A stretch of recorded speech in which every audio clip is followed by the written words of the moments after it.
اعلی حضرت نے لکھا ہے، ایسا لگتا ہے یہ الہامی ترجمہ ہے۔ واہ واہ، یہ احمد رضا رحمت اللہ علیہ پہ خصوصی مہربانی ہوئی ہے آقا کونین کی طرف سے، جو فیض ان پر کھلا ہے۔ بے شک، آپ دیکھ لیجئے، میں نے اس بندہ ناچیز نے جو آپ سے یہ گفتگو عرض کر رہا ہے 22 کے قریب ترجمے اردو کے دیکھیں، اور میری لائبریری کے اندر اس وقت بھی موجود ہیں۔ تو میں نے اگر اللہ تبارک و تعالیٰ کی شان کے بارے میں بھی ترجمے دیکھیں تو جو شخص توحید کا پرستار ہو، توحید کا چاہنے والا ہو، وہ ان ترجموں کو دیکھ کر لاہور پڑھنے کے لیے تیار ہو جائے۔ اللہ، میں نام نہیں لیتا، شاید یہ ہماری گفتگو کے اس طرح جو ہے وہ پسند نہ کیا جائے، صرف اتنا عرض کرتا ہوں، یہ سورہ بقرہ کے آغاز میں دیکھ لیجیے، اللہ یستہزئ بہم، اس کا ترجمہ جو کیا گیا ہے، ایک نے کیا اللہ تعالیٰ ٹھٹھا کرتا ہے، دوسرے نے کہا اللہ ان سے مذاق کرتا ہے، تیسرے نے کہا اللہ ان سے ہنسی کرتا ہے، تیسرے نے کہا اللہ ان سے مخول کرتا ہے، تیسرے نے کہا اللہ ان کو بناتا ہے۔ اب آپ اندازہ لگائیے، ٹھٹھا کرنا اللہ کی شان کے لائق، مذاق کرنا اللہ کی شان کے لائق، ارے یہ ہنسی کرنا اللہ کی شان کے لائق، کسی کو بنا جانا اللہ کی شان کے لائق، مخول کرنا اللہ کی شان کے لائق۔ اور پھر ان کی اردو کا حال بھی دیکھ لیجیے۔ اللہ تبارک و تعالیٰ قرآن مجید میں 2-4 مسالے آپ کی خدمت میں عرض کروں۔ حضرت موسیٰ کلیم اللہ اپنی قوم سے کہتے ہیں وَإِذْ قَالَ مُوسَىٰ لِقَوْمِهِ إِنَّ اللَّهَ يَأْمُرُكُمْ أَن تَذْبَحُوا بَقَرَةً، یاد کیجئے جب موسیٰ علیہ السلام نے اپنی قوم سے کہا اللہ تمہیں حکم دیتا ہے گائے ذبح کرو، اس کے جواب میں قوم نے کہا أَتَتَّخِذُنَا هُزُوًا، اے موسیٰ علیہ السلام کہیں آپ ہم سے مذاق تو نہیں کر رہے، کہیں آپ ہم سے ٹھٹھا تو نہیں کر رہے، کہیں آپ ہم سے ہنسی تو نہیں کر رہے۔ آگے سے اللہ کا نبی بولتا ہے تو کیا کہتے ہیں اعوذ باللہ ان نکون من الجاہلین، میں ٹھٹھا کرنے سے اللہ کی پناہ چاہتا ہوں، میں ٹھٹھا کرنے سے، ہنسی کرنے سے، مخول کرنے سے، مذاق کرنے سے اللہ کی پناہ چاہتا ہوں، کہیں میں جاہلوں میں سے نہ ہو جاؤں۔ میں یہ کہتا ہوں، اللہ کا نبی کہتا ہے کہ ٹھٹھا کرنا جاہلوں کا کام ہے، تو اللہ تبارک و تعالیٰ کے لیے یہ الفاظ استعمال کیے گئے۔ حالانکہ سورہ حجرات اٹھا کے دیکھ لیجئے، اللہ تبارک و تعالیٰ کا فرمان ہے یا ایھا الذین آمنوا لا یسخر قوم من قوم، واہ واہ، اے ایمان والو کوئی قوم دوسری قوم کو ٹھٹھا نہ کرے، اور عورتوں کے لیے بھی فرمایا کہ کوئی عورتیں دوسری عورتوں کو ٹھٹھا نہ کریں، کہیں ایسا نہ ہو کہ جن کو ٹھٹھا کیا جا رہا ہے وہ ان سے بہتر ہی نہ ہو۔ اللہ، عزیزان گرامی قدر، اہل ایمان کو ٹھٹھا کرنے سے، مذاق کرنے سے منع کر دیا گیا۔ تو اب سب نے ٹھٹھا کرنے کا منع کیا، مذاق کا منع کیا، لیکن بریلی کا تاجدار بولا تو کیا کہا؟ اللہ ان سے استہزاء فرماتا ہے جیسا کہ اس کی شان کے لائق ہے۔ اور میں ایک مقام اور بھی آپ کی خدمت میں عرض کرنا چاہتا ہوں، زیادہ وقت میں آپ کا نہیں لوں گا، مجھے احساس ہے اس بات کا، لیکن میں 2 مقام اور عرض کرنا چاہتا ہوں تاکہ یہ نظریہ بھی کھل کے سامنے آ جائے کہ ترجمے سب نے لکھے ہیں، لیکن جو ترجمہ امام احمد رضا نے لکھا ہے اس کا شان اور ہے۔ اللہ، عزیزان گرامی قدر، وہ ترجمہ نہیں بلکہ وہ اپنے دامن کے اندر ایک تفسیر کی حیثیت رکھتا ہے۔ سبحان، یہ حضرت عیسیٰ روح اللہ کلمت اللہ کی والدہ محترمہ طیبہ طاہرہ صدیقہ حضرت مریم کے لیے قرآن نے کہا وَمَرْيَمَ ابْنَتَ عِمْرَانَ الَّتِي أَحْسَنَتْ فَرْجَهَا۔ اب اس پہ ترجمہ سن لو۔ ایک نے کہا عمران کی بیٹی مریم جس نے روکے رکھا اپنی شہوت کی جگہ کو۔ استغفر اللہ۔ اب کوئی ذی شعور جو اردو ادب کو سمجھتا ہے، جو ان الفاظ سے آگاہ ہے، اس سے پوچھ کے دیکھو یہ کس قدر عریاں ترجمہ ہے، کس قدر ننگا ترجمہ ہے کہ عمران کی بیٹی مریم جس نے روکے رکھا اپنی شہوت کی جگہ کو۔ ہم پوچھتے ہیں بتاؤ خواتین کے سراپے میں کوئی مخصوص چیز ہوتی ہے بچانے والی؟ یہ سر کے بالوں سے لے کر پاؤں کے ناخنوں تک ہر شے پردے میں رکھنے والی ہے۔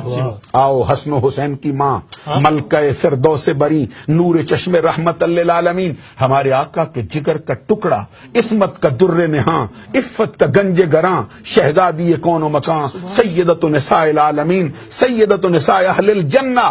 فاطمۃ الزہرا سے پوچھو عورت کسے کہتے ہیں؟ واہ، حضرت فاطمۃ الزہرا خاتون جنت نے، زہرا بطول نے، حسن و حسین کی ماں رضی اللہ تعالی عنہا نے فرمایا میری نظر میں عورت کہلانے کی حقدار وہ ہے جس کے سراپے پر پوری زندگی غیر محرم کی نگاہیں نہ پڑیں۔ اللہ اکبر۔ اور فرمایا میری نظر میں عورت وہ ہے جس کی نگاہوں نے پوری زندگی غیر محرم کا چہرہ نہ دیکھا ہو۔ اب دیکھیے وہ عورت کسے بتاتی ہیں، اور یہ کہہ رہے ہیں روکے رکھا شہوت کی جگہ کو۔ دوسرے کو اٹھایا تو وہ بولا، اس نے کہا عمران کی بیٹی مریم جس نے اپنی شرمگاہ کی حفاظت کی۔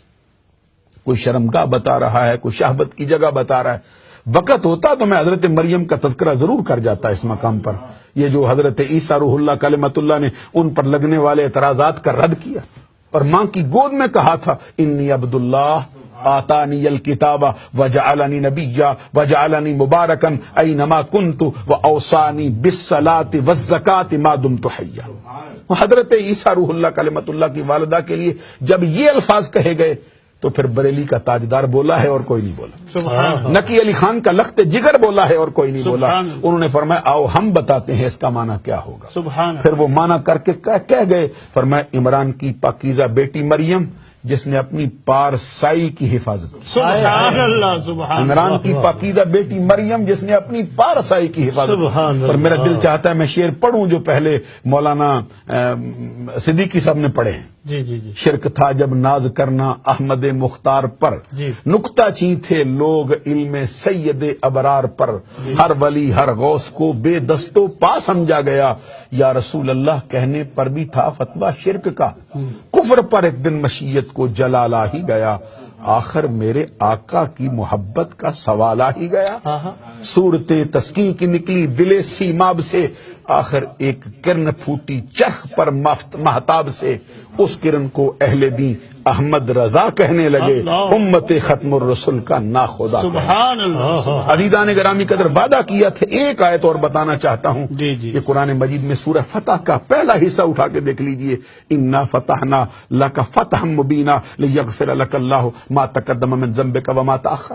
اس کا ترجمہ عام ترجمہ کرنے والوں نے یہ کیا, اے نبی ہم نے تیرے لیے کھلی فتح کو کھول دیا اور تیرے گناہ جو تو نے پہلے کیے وہ بھی بخشے اور جو تو بعد میں کرے گا وہ بھی بخشیں. استغفر اللہ. تو ہم نے کہا چلو استاد صاحب سے پوچھ لیتے ہیں, یہ تو شاگرد کہتا ہے. تو استاد بولا تو اس نے کہا اے نبی ہم نے تیرے لیے کھلی فتح کھولی اور تیری خطائیں جو تو نے پہلے کی وہ بھی بخشی, جو تو بعد میں کرے گا اس کو بھی بخشی. استغفر. حالانکہ اہل اسلام کا نظریہ یہ ہے ان الانبیاء کلہم معصومون عن الخطاء عن الصغیرۃ والکبیرۃ من قبل النبوۃ وبعد النبوۃ. اللہ کے سارے نبی گناہوں سے پاک ہیں, چھوٹے گناہوں سے بھی پاک, بڑے گناہوں سے بھی پاک, اعلان نبوت سے پہلے بھی پاک, اعلان نبوت کے بعد بھی پاک. اب یہ کیا ترجمہ کیا جا رہا ہے, کوئی نبی کو گناہ گار کر رہا ہے, کوئی نبی کو خطا کار ٹھہرا رہا ہے. فتح مکہ کی خوشخبری کیا ملی ہے کہ نبی صلی اللہ علیہ وسلم کو خطا کار اور گناہ گار کہہ کے بلایا جا رہا ہے. ایسے موقع پر جب کوئی بولنے والا نہ تھا تو پھر نقی علی خان کا لخت جگر ہمارا امام احمد رضا بول رہا تھا اور بول کے فرمایا آؤ ہم ترجمہ کرتے ہیں, اور صرف عقیدت سے نہیں, صرف محبت سے نہیں, بلکہ سمجھ بوجھ کے کرتے ہیں اور بتاتے ہیں کہ لیغفر لک اللہ ما تقدم من ذنبک وما تاخر. جو لام یہاں پہ آیا ہے, لام ایک معنوں کے لیے استعمال نہیں ہوتا بلکہ لام عربی زبان میں 5 معنوں کے لیے آتا ہے. لام بہر اختصاص و عاقبت علت قسم زائدہ ان را مرادف بعد قول بے ریا. تو لام یہاں جو استعمال کیا گیا سببیت کے لیے ہے. اعلیٰ حضرت ترجمہ کرتے فرماتے ہیں اے محبوب ہم نے تیرے لیے روشن فتح کو کھول دیا اور تیرے سبب سے تیری امت کے پہلے گناہ بھی بخشے, تیری امت کے بعد والے گناہ بھی. سبحان اللہ. سبحان اللہ کہنے والی بات سبحان ہے. اللہ. عزیزان گرامی قدر اعلیٰ حضرت, اور پھر اللہ تبارک و تعالیٰ تو خود فرما چکا والا سوف یؤتیک ربک فترضی. اے محبوب ان قریب آپ کا رب آپ کو اتنا دے گا کہ آپ اپنے رب سے راضی ہو جائیں. تو اس وقت پھر پوچھا تھا صحابہ کرام نے سرکار سے, آقا بتائیے اپنے رب سے کیسے راضی ہوں گے؟ جواب میں آقا کونین صلی اللہ علیہ وسلم نے فرمایا میں اپنے رب سے اس وقت تک راضی نہیں ہوں گا جب تک کہ میری امت کا آخری فرد بھی دوزخ سے نکال کے جنت میں داخل نہ کیا. کسی پر اعلیٰ حضرت امام احمد رضا نے کہا خدا کی رضا چاہتے ہیں دو عالم, خدا چاہتا ہے رضائے محمد.